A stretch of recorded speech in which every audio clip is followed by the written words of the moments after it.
পাদ পদ্মে করি আস নাম সংকীর্তন গায় নরোত্তম দাস। হরে কৃষ্ণ কৃষ্ণ কৃষ্ণ কৃষ্ণ কৃষ্ণ হরে হরে হরে রাম রাম রাম হরে হরে হরে কৃষ্ণ কৃষ্ণ কৃষ্ণ কৃষ্ণ হরে হরে হরে রাম রাম হরে হরে। হরে কৃষ্ণ কৃষ্ণ কৃষ্ণ কৃষ্ণ হরে হরে হরে রাম রাম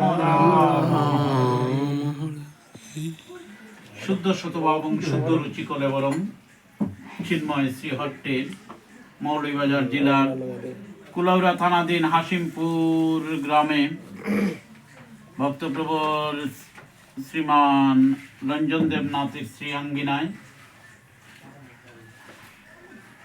আজ মহাপুণ্যের মহাকাল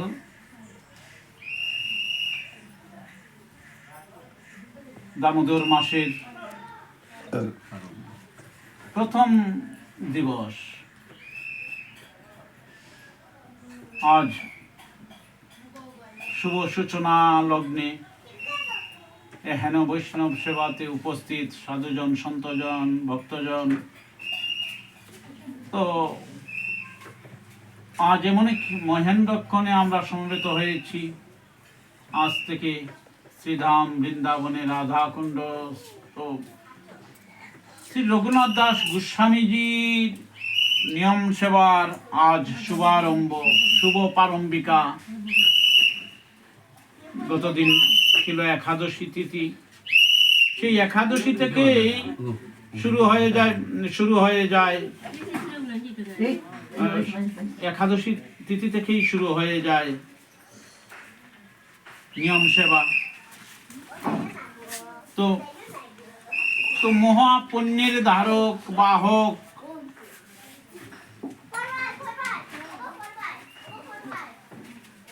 পদ্য হতে কার্তিক মাস অবধি চলবে নিয়ম সেবা। তো আমি প্রথমেই আশা রাখবো এহেন পুণ্য লগ্নে, এহেন পুণ্য মাসে সবাই যেন আমরা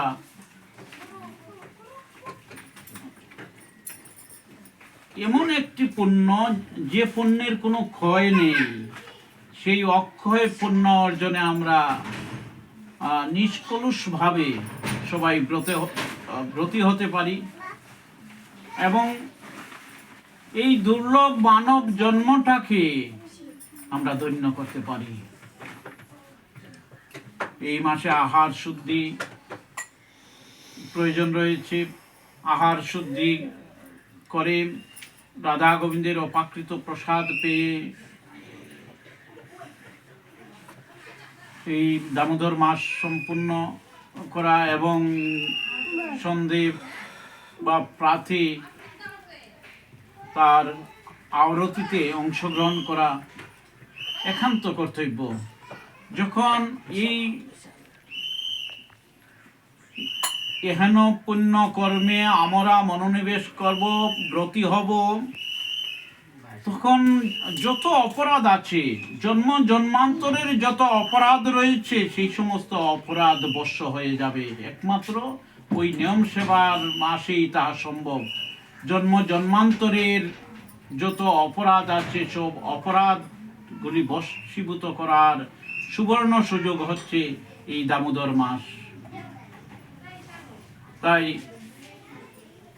এখনো সময় আছে, আজকে থেকে শুরু করা যাবে। আবার পূর্ণিমা থেকেও শুরু করা যাবে, আবার কার্তিক মাসের 1 তারিখ থেকেও শুরু করা যাবে। 3টি ধাপে এই নিয়ম সেবা সম্পূর্ণ করা যায়। তো আমরা মন স্থির করে আমাদের যত কুপ্রবৃত্তি রয়েছে, সকল কুপ্রবৃত্তিকে ভগবৎ চরণে সমর্পণ করে ভগবৎ রস, ভগবৎ কৃপা, ভগবৎ প্রসাদ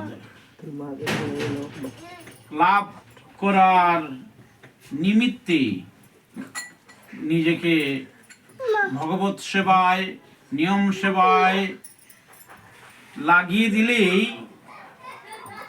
আমাদের জন্ম জন্মান্তরের অপরাধ বশ্য হয়ে যাবে, এটা সুনিশ্চিত। সেটা শ্রীমদ্ ভাগবতমে বিশদভাবে বর্ণনা রয়েছে। আজকে আর ভাগবতমে প্রবেশ করব না। তো আজকের বিষয় হচ্ছে বৈষ্ণব সেবা। আমি বৈষ্ণব সেবাতে চলে যাব, যেহেতু আজকে সেই নিয়ম সেবার প্রথম দিবস। সেই কারণেই এই মাস ভাগবতের মাস। ভাগবতের কথা প্রতিদিন পরিবেশন করতে হয়, ভাগবতে স্মরণ মনন করতে হয়। মহাপুণ্যের মহাকাল এবং মহাপুণ্যের ধারক এবং বাহক সেই মাস, সেই মাসটাকে অবশ্যই কাজে লাগাতে হবে। তো আমরা এই আশা রেখেই আজকে এই হেন বৈষ্ণব সেবাতে আমি কলির পতিতপাবন গৌর হরি যে আসলেন, এসে আমাদেরকে শিক্ষা দিলেন। যখন আমরা বন্দনা করলাম ছয় গোস্বামীগণ, তো ছয় গোস্বামীর অন্যতম গোস্বামীপাদ সনাতন গোস্বামীজি আমার কলির পতিতপাবন অবতার গৌর হরিকে প্রশ্ন করলেন যে কলিযুগের ধর্ম কি। তো কলিযুগের ধর্ম হচ্ছে, আমার গৌর হরি নিজ মুখে সনাতন গোস্বামীজিকে উদ্দেশ্য করে কলির জীবকে জানিয়ে দিলেন যে কলির যুগের ধর্ম হচ্ছে জীবে দয়া নামে রুচি বৈষ্ণব সেবন, ইহা হইতে ধর্ম নাহি শুনো সনাতন। কলিযুগের ধর্ম হচ্ছে জীবে দয়া নামে রুচি বৈষ্ণব সেবন। তাই আজ যে বৈষ্ণব সেবার আয়োজন, শুধু বৈষ্ণব সেবাই নয়, এখানে ওই যে নামেও রুচি হয়ে যাচ্ছে, কারণ কীর্তন চলছে।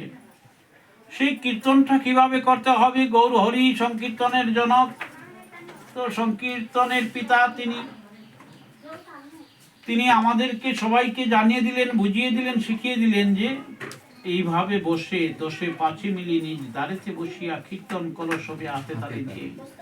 কীর্তন শিখিয়ে দিয়ে, জানিয়ে দিয়ে, বুঝিয়ে দিয়ে বলেছেন যে সারা জনম করে যদি নর্তনার কীর্তন তথাপিও নাহি পায় ব্রজেন্দ্র নন্দন।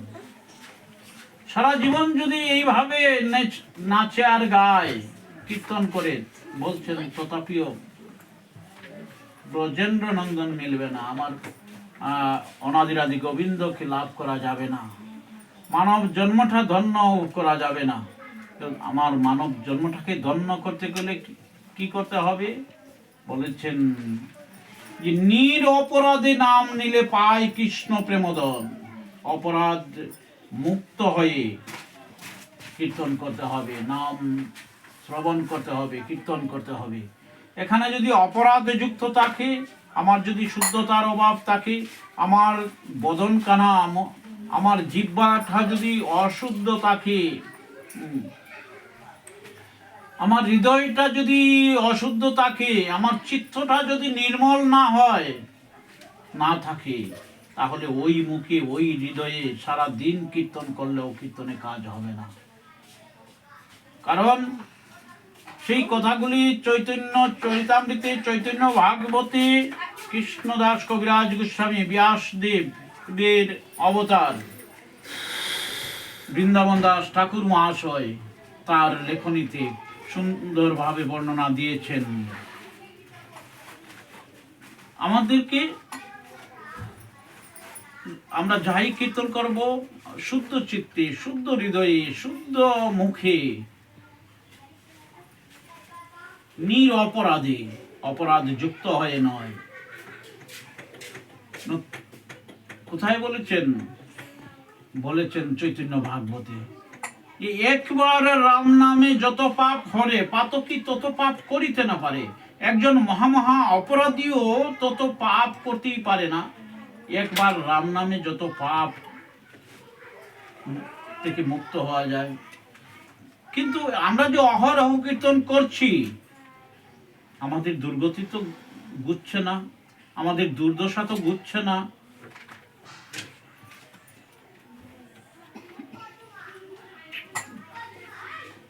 আমাদের সংকীর্তন ব্রত তো লেগেই আছে প্রতিটা হিন্দু ঘরে ঘরে। 12 মাসে 13 পার্বণ প্রতিটা হিন্দু ঘরেই হচ্ছে। কিন্তু শান্তি তো আসছে না সংসারে, সুখ তো আসছে না। মনে রাখতে হবে ওই সুখ এবং শান্তি ওইগুলি বস্তাবন্দি করে কেউ রাখেনি, ওইটা ঈশ্বর প্রদত্ত। ঈশ্বরের কৃপা ছাড়া কেহই আমরা সুখী হতে পারবো না। ঈশ্বরের কৃপা ব্যতীত আমরা কেহই শান্তি লাভ করতে পারবো না। ওটা কৃপা লব্ধ, তার কৃপা হতে হবে। এবার তার কৃপা লাভ করতে গেলেই নিজেকে অপরাধ মুক্ত রাখতে হবে। অপরাধ যুক্ত থেকে অর্থ ব্যয় করে কোনো লাভ হবে না, মনে রাখতে হবে। আমি দেখালাম কীর্তন করছি, আমি দেখালাম আমি সেবা দিচ্ছি, মুখে মুখেই থেকে যাবে। অপরাধ মুক্ত হয়ে এইসব করতে হবে। কিছু কিছু বিষয়ে আমি উদাহরণ দিতেই হয় ইসলাম ধর্মকে। ইসলাম ধর্মাবলম্বী যারা আছে এখনো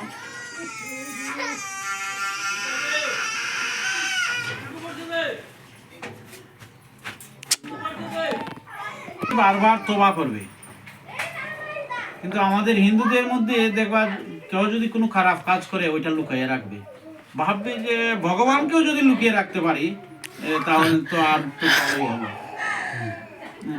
মানুষকে তো লুকাবেই, ভগবানকেও চাইবে লুকাবে। এই হচ্ছে আমাদের হিন্দু সমাজের পরিস্থিতি।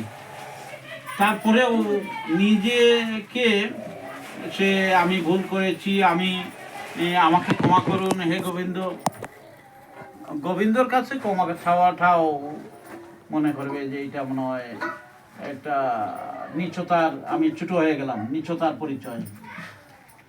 মানুষের কাছে চাবে এটা তো দূরের কথা, গোবিন্দের কাছেও গিয়ে একটু মাথা নত করবে না যে আমার ভুল হয়েছে।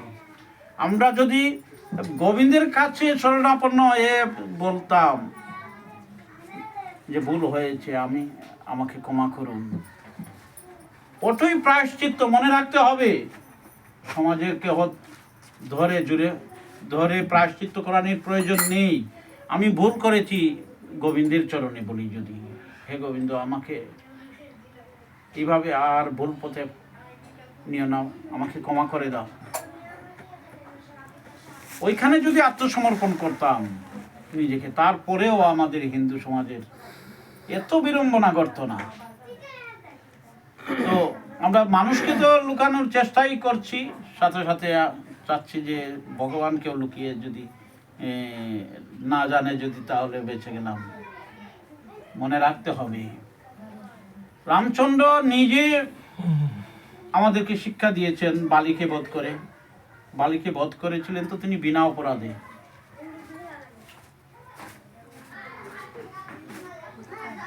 ওই বালি ব্যাধ হয়ে এসেছে দাপর যুগে, এসে কৃষ্ণের চরণ দিকে একটি তীর বিদ্ধ করেছিল।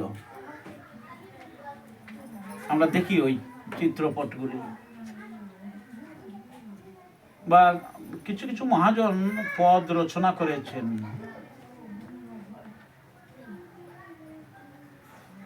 কৃষ্ণ কেন প্রান্তে দিলেন ব্যাধের স্বরেতে একটি গান রয়েছে, পদ রয়েছে।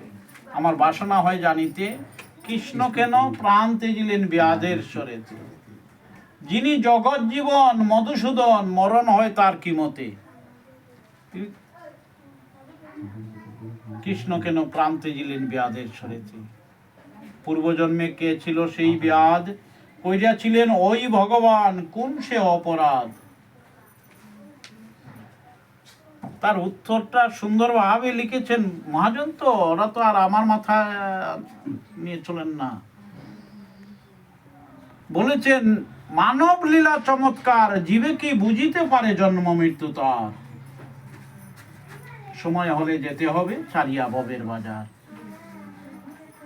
ত্রেতার যুগে রামরূপেতে বালিকে বধিয়াছিলেন বিনা অপরাধে, সেই জন্য তার পুত্র অঙ্গদ ব্যাধ হয়ে এসেছে দাপর যুগে। সেই জন্য অঙ্গদের হাতে শুধিল তার পিতৃর দ্বার। ভগবান নিজে শিক্ষা দিয়ে গেলেন আমাদেরকে যে আমিও যে অপরাধ করে থাকি, আমিও যদি কাউকে নিরপরাধে কিছু করে থাকি, আমাকেও ছাড় দিবে না বিধি। ওটা ভবিতব্য হয়ে যাবে। ভবিতব্য বলতে কি? কর্মফল। আমার পরবর্তী জন্মটা হবে আমার এই জন্মের কর্মফল অনুসারে। এই জন্মে আমরা যা করব, আমাদের ওই কর্মের ফলটা আগামী জন্মে ভোগ করব। এবার যা ভোগ করছি ওটা কিন্তু পূর্বজন্মের কর্মফল। ওটা ভাগবতের দ্বিতীয় তৃতীয় স্কন্ধে আমরা যখন ভাগবত পারায়ণ করি সপ্তাহ দিন ব্যাপী, তো তখন তো এইসব কথা আসেই। 7 দিনের ভাগবত সপ্তাহ যেখানে হয়, তো তৃতীয় স্কন্ধে ওই যে জন্মান্তরবাদ, কর্মবাদ, পূর্বজন্মে অবশ্যই ভালো করেছি, ভালো কাজ যদি না করতাম তাহলে এইভাবে কোনো ত্রুটি মুক্তভাবে আমাদেরকে পাঠিয়েছেন, কোনো ত্রুটি রেখে আমাদেরকে পাঠাননি। ওইটা জন্মান্তরের সুকৃতির ফলেই সম্ভব হয়েছে। মানব জন্ম হচ্ছে 4 লক্ষবার, কতবার আসা যাওয়া করেছি, অবশ্যই সাধু সঙ্গ করেছি। ঈশ্বরের কৃপা আছে বিদায়ী এই জন্মটাও ভালো হয়েছে। এবার সাধু সঙ্গও হচ্ছে, বিভিন্ন পূজা পার্বণে অংশগ্রহণ করছি, ভগবত সেবায় অংশগ্রহণ করছি, হরি সংকীর্তনে অংশগ্রহণ করছি, হরিনাম যজ্ঞে অংশগ্রহণ করছি। ওই সমস্ত কর্মকাণ্ডে যে আমাদের জীবনটা অতিবাহিত হচ্ছে, ওইটা কিন্তু যদি পুণ্যের দফা শূন্য থাকতো তাহলে তা সম্ভব হতো না, শ্রীমদ্ ভাগবতম। তবে এবার এই জন্মটা যে ভালো কাজ করেছি, তার পাশাপাশি যেন মন্দ না থাকে, মন্দটা শুধরাতে হবে। ভগবানের চরণে আত্মসমর্পণ হয়ে বলতে হয়, এই মন্দ রাস্তায় আমাকে আর নিও না। কারণ আমরা যদি রামায়ণে প্রবেশ করি, আবার আজকে সময় বেশি লেগে যাবে, রত্নাকর দস্যু হয়ে তো সে বাল্মীকি হয়েছিল, দস্যুবৃত্তি করত। সে তো দস্যু ছিল, একজন ঋষি পুত্র। তার পিতা একজন ঋষি ছিলেন যার নাম চর্বণ মুনি। একজন ঋষি পুত্র দস্যু হয়ে গেল। ব্রহ্মার নারদ চলছেন, দস্যুবৃত্তি তাদেরকে করার জন্য তাদের সম্মুখে দাঁড়ালো। তারা জিজ্ঞাসা করলেন, তুমি কেন করবে এইসব করলে যে তোমার অপরাধ হবে, সেটা কি তুমি ভাবছো? আমি তো এই বৃত্তির দ্বারা আমার পরিবার চলে, তোমার তো অপরাধ হচ্ছে, তুমি যে পরিবার চালাচ্ছ, এই অপরাধের দায়ভার কে নিবে? বলছে, যারা কে আমি ভরণ পোষণ দিচ্ছি তারা নিবে। কেউ নিবে না, তাদেরকে জিজ্ঞাসা করে আসো, আমরা দাঁড়ানো আছি। পালিয়ে যাওয়ার আর যুক্তি পাওনি। আমি জিজ্ঞাসা করতে যাব আর এদিকে পালিয়ে যাবে, বলছে আমাদেরকে বেঁধে রেখে যাও। নারদ এবং ব্রহ্মা বলছেন যে আমাদেরকে বেঁধে তুমি যাও তোমার পিতার কাছে, মাতার কাছে, তোমার স্ত্রীর কাছে।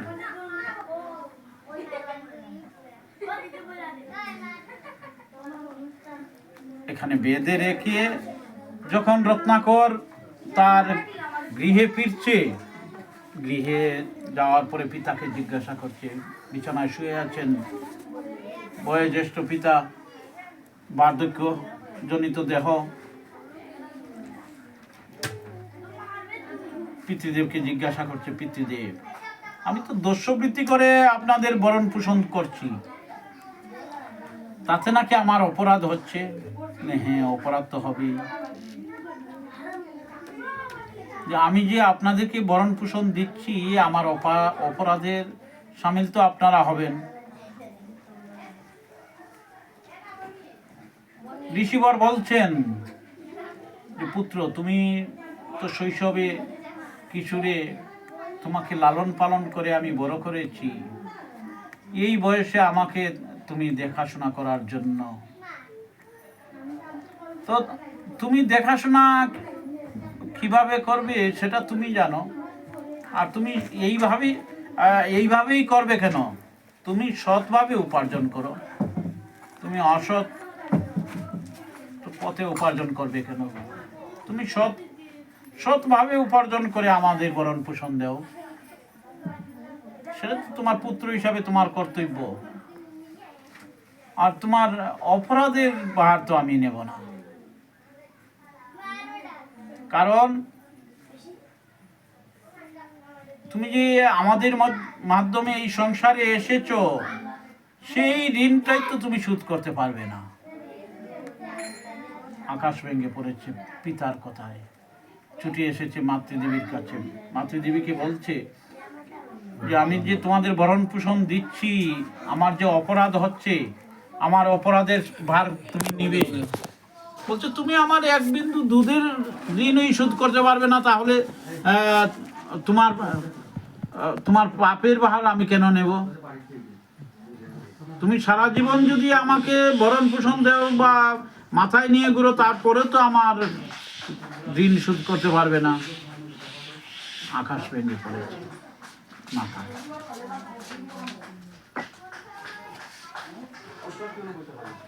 বৃদ্ধাশ্রম করছি এই সংসারে, এসেছে তার স্ত্রীর কাছে। স্ত্রীকে বলছে যে আমি যে তোমার ভরণ পোষণ দিচ্ছি, এতে যে আমার অপরাধ হচ্ছে, আমার অপরাধের ভার কি নিবে তুমি? ওই রত্নাকর দস্যুর স্ত্রী বলছে যে তোমার অপরাধের শামিল আমি নই, তুমি যদি পুণ্য করো তাহলে তোমার অর্ধেক পুণ্য আর শামিল আমি, তো তোমার অপরাধের শামিল আমি নই। দেখা গেল কি এই সংসারে যা করেছে সব বৃথা করেছে। ওইখান থেকে ছুটে গেল তাদের কাছে, গিয়ে লুটিয়ে পড়েছে ব্রহ্মার চরণে। তাদেরকে বন্ধন মুক্ত করে বলেছে কি করতে হবে বলুন। ওইখানে তাকে স্নান করিয়ে তাকে রাম নামে দীক্ষা দিলেন। বললেন ওইখানে বসে বসে তুমি রাম নাম জপ করো। পাপে তার জিহ্বাটা এতই আড়ষ্ট হয়েছিল যে ব্রহ্মা নিজ মুখে তার কর্ণের কোহরে যে রাম নাম দিচ্ছেন, সে রাম নাম উচ্চারণ করতে পারছে না তার জিহ্বায়। উল্টো কথা শিখিয়ে দিলেন তখন যে মরা উচ্চারণ করো, রা ম আর ম রা, যে মরা উচ্চারণ করো। ওই রত্নাকর দস্যু মরা মরা উচ্চারণ করতে করতে কিছুদিন পর রাম শব্দটি তার মুখে, তার জিহ্বায় স্ফুটিত হয়েছিল।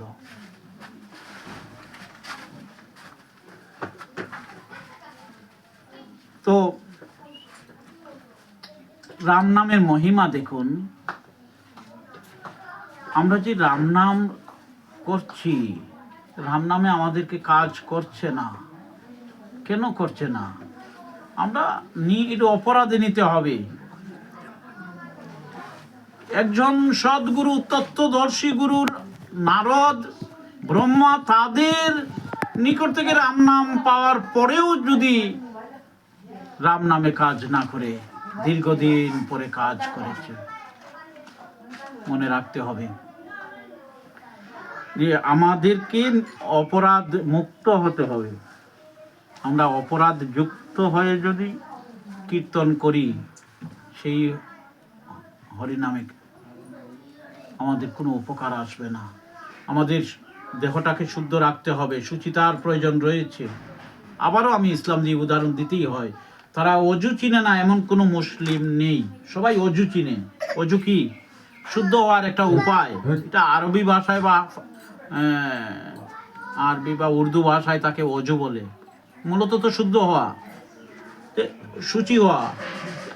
আমাদের সূচি আছে কিনা না, সূচি কিভাবে হইতে হয় আমাদের হিন্দু সমাজে মনে হয় এখনো তো 10%ই জানে না। যখন তাদের অজুটা নষ্ট হয়ে যাবে বলবে যে আমার অজু নষ্ট হয়ে গিয়েছে। কিন্তু আমরা সূচি হওয়া জানি না, সূচি নষ্ট হয় কিভাবে তাই তো আমাদের মাথায় নেই। রাস্তাঘাটে প্রস্রাব করে করে অশুদ্ধ কাপড় চোপড়, অশুদ্ধ দেহে বসে গেলাম কীর্তনে, কীর্তন করলাম, চা পিয়াইলাম, পান চিবাইলাম একদিকে আর কীর্তন করলাম। এই যে অশুদ্ধ মুখ, অশুদ্ধ চিত্ত, এই কীর্তনে তো কোনো কাজ হবে না। মনে রাখতে হবে এই কথাগুলি আমার মুখের কথা নয়, ওইটা শ্রীমদ্ ভাগবতমের কথা। ভাগবতম কঠিন ভাষায় সিদ্ধান্ত দিয়েছেন, যদি প্রয়োজন হয় সেই ভাগবতম এনে আমি দেখাতে পারি কোথায় লেখা রয়েছে। বলেছেন যে ভাগবতীয় কথা পরিবেশন করবে, কার মুখ থেকে কৃষ্ণ কথা শ্রবণ করব, কার মুখ থেকে ভাগবতীয় কথা শ্রবণ করব? শুদ্ধ মুখে উনি অবশ্যই প্রসাদ পেতে হবে। যে ভাগবত শোনাবে, যে ভাগবত শ্রবণ করাবে, সে প্রসাদ পেতে হবে অবশ্যই। যে কোনো আমিষ আহারই কাউকে দিয়ে শ্রীমদ্ ভগবত গীতা, শ্রীমদ্ ভাগবতম আলোচনা করানো বা শ্রবণ করা কোনোটাই, বলছেন একটা পাত্রে যখন দুধ দেওয়া হলো, ওই দুধ পাত্রে যদি একটা বিষধর সর্প শুধু স্পর্শ করে তার মুখ দিয়ে, ওই পাত্রের দুধ যেভাবে নষ্ট হয়ে যায়, বলছেন আমিষ আহারকারী কোনো পাঠকের পাঠটাও ওই দুগ্ধের ন্যায়। ভাগবতম